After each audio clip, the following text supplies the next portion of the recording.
Արմավիրի մարզի թիվ 19 ընտրատարածքում դեռևս չսկսված ընտրապայքարը երկու հանրապետականների միջև սուր երանգներ է ստանում։ Այստեղ падգամավորական աթոռի համար պայքարում են գեներալ Սեյրան Սարոյանն ու նախկին падգամավոր Հակոբ Հակոբյանը։ Կենտրոնական ընտրական հանձնաժողովն այսօր արտահերթ նիստում քննեց Հակոբ Հակոբյանի դիմումը, որով վերջինս պնդում էր, թե Սեյրան Սարոյանը վերջին 5 տարում մշտապես չի բնակվել հանրապետությունում եւ պահանջում էր մերժել նրա գրանցումը։ Հակոբյանն իր դիմումի մեջ որպես նախադեպ նշել էր, որ ոստիկանությունն արդեն մերժել է Հայ ազգային կոնգրեսի ներկայացուցիչ Խաչատուր Սուքիասյանին եւ օրինաց երկրի անդամ Էդուարդ Մադաթյանին մշտական բնակության մասին տեղեկանք տրամադրել։ Հանձնաժողովը միաձայն որոշեց, դիմումի հասցեատերն ինքը չէ։ Ազգային ժողովի մեծամասնական ընտրակարգով տեխնացուին գրանցելու եւ գրանցումը մերժելու գործառույթներն իրականացնում է ընտրատարածքային ընտրական հանձնաժողովը։ Հանձնաժողովը Հակոբյանի դիմումը վերահասցեագրեց նաև ոստիկանության անձնագրային վարչություն, որոշելու արդյոք ազգային ժողովի ներկայգումարման 267 նիստերից բացակայած գեներալ Սարոյանն այս ընթացքում մշտապես գտնվել է Հայաստանում։ Միաժամանակ հանձնաժողովի նախագահ Տիգրան Մուկուչյանը տեղեկացրեց, որ Հակոբ Հակոբյանի դիմումը դեռ կարող է վերադառնալ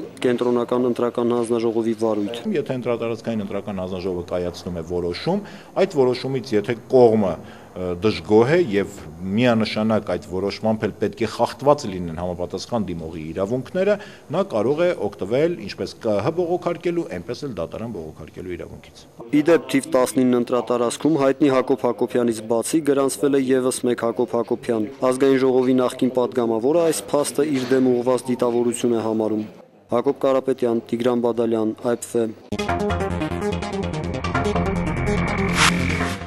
Կենտրոնական ընտրական հանձնաժողովն այսօր քննեց նաև ընտրությունը քոննե դիտորդական կազմակերպության դիմումը։ Կազմակերպությունը մտահոգություն էր հայտնում առ այն, որ գործող ընտրական օրենսգրքից հանվել այն դրույթը, համաձայն որի դիտորդներն ընտրությունների ընթացքի եւ արդյունքների վերաբերյալ արտահայտած կարծիքների համար պատասխանատվություն չեն կրում։ Ըստ դիմումատուի, դա կարող է խոչընդոտել անկողմնակալ դիտորդական առաքելության իրականացմանը։ Կենտրոնական ընտրական հանձնաժողովը մերժեց նաև այս դիմումը։ Սահմանադրական նորմի ուժով յուրաքանչյուր ոք ազատ է